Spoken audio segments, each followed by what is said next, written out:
we will never have the peace that we seek. For peace to abound, it starts with our right action. Hi everyone, Angelo here. I'm a creative and theologian, and it's the 18th Sunday in Ordinary Time. So chapter 12 of Luke. And this is, a scenario and then a parable. So they're in the crowd, Christ and his disciples are in the crowd. So a man jump up and he say, Master, tell my brother, give me a share of the inheritance. So Christ responds to him, he's like, well, this translation says my friend, but really and truly it seems more like translation is more something along the lines of man, but not in like a friendly kind of way. He say, but who made me your judge? And then what he says after, meaning Jesus, he's like, you gotta watch out for greed, you gotta watch out for avarice, because security don't come from what you have. And even if you have more than what you could need, security still do come from that. So he goes on to say a parable. And it's a fairly known parable where there was a rich person and from their harvest, they got like a major surplus. So he said, what I going to do, boy? He said, what I going to do? I want all these barns, all these storage, I'm not going to tear all that down. I'm going to build a bigger one so I could store all of my treasures.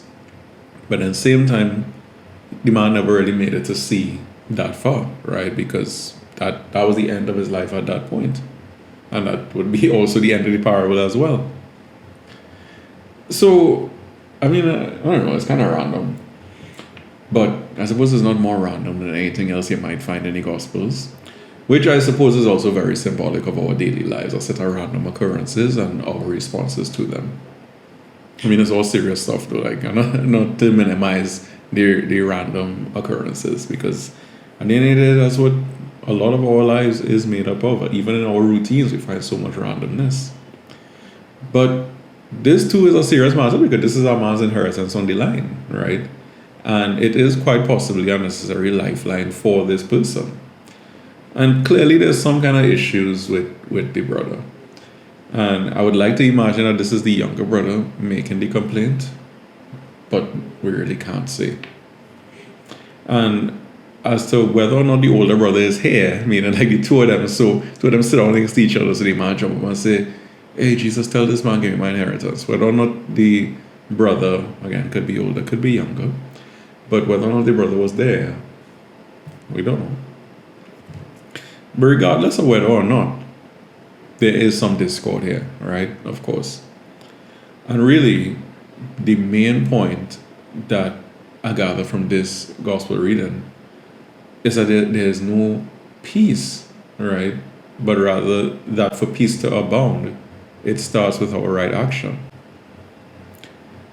Now, we don't know the circumstances of these two brothers' situations either. I mean, there's some kind of family drama taking place. And then Christ ended up getting dragged into the middle of it. Which, I mean, I don't know. I find that could easily warrant the response that he gave. Because why should he be involved in these sibling arguments? And I mean, more than that, he realizes that the scenario is one of greed. Somebody wasn't honoring justice or what justice is. And in the process, we get a whole parable out of it. So to remember the words of Pope Paul VI, no justice means no peace. And the lack of justice comes from this misinformed idea that greed brings peace. Or not peace necessarily per se, but more so security. And so many of us believe this capitalistic idea that security brings us peace. But I mean, clearly not though, right? Like, we can take a look around at our society. Like, we could take a look at the news and we could listen to people's stories. So many people are suffering in some way. And when it comes to financial suffering in particular, it doesn't take that much to know why. I mean, I'm not sure why we continue to uplift a society where one person could have billions of dollars while another person dies of starvation. Like, I remember once, and I want to say it was in 2017, could be 2018 though, but one of those years. And there was this call where I believe it was by the UN. I mean, my memory kind of foggy at this point, given that it's such a long time back. But I remember there was something along the lines of there was this need for like $5 billion to try to prevent. I want to say it was famine, but to try to prevent famine in sub-Saharan Africa. So, I mean, well, clearly, even just from me telling the story, admittedly, I don't know the full details, right? And I didn't follow up with the scenario either. Especially given that these situations, they aren't always as black and white as we might think, or sometimes as they get painted. At the same time, though, I don't understand why is it that there are individuals whose net worth is more than that. Like a single person having power like that, while so many other people remain victims, and I can't even say victims of their own circumstances, but rather people are victims of capitalism. And philosophies like that is what would cause one brother to then try to keep the inheritance or a part of the inheritance of the other, this false sense of security, this desire for a perceived sense of what is ultimately false security. It's philosophies like that that would make a rich person try to expand their ownership capacity, meaning here, like build up the barns, tear down the old ones and build up the new ones, instead of trying to uplift the community around them. And I don't just mean from uplifting a community, I don't just mean pocket change charity, especially if there's a tax benefit that follows from that. But I mean properly investing in a community to realize the potential of all the people who are willing to rise in that community. Not to have them try and figure out how to rise up in a system designed to keep them down, but to create a system that facilitates the growth and the rising of many, if not all, for anyone who wants to try. I feel like as long as we continue to study our own personal false sense of security, as opposed to expanding our views instead of our storage bonds, to deepen the impact of God's grace in our lives, then we will never have the peace that we seek. But that was kind of long, so let me summarize that. I feel like as long as we continue to study our own selves, as opposed to, instead of expanding what we have, rather expanding our hearts, expanding our generosity, expanding to those in need, then we won't deepen the impact of God's grace in our lives and in the world.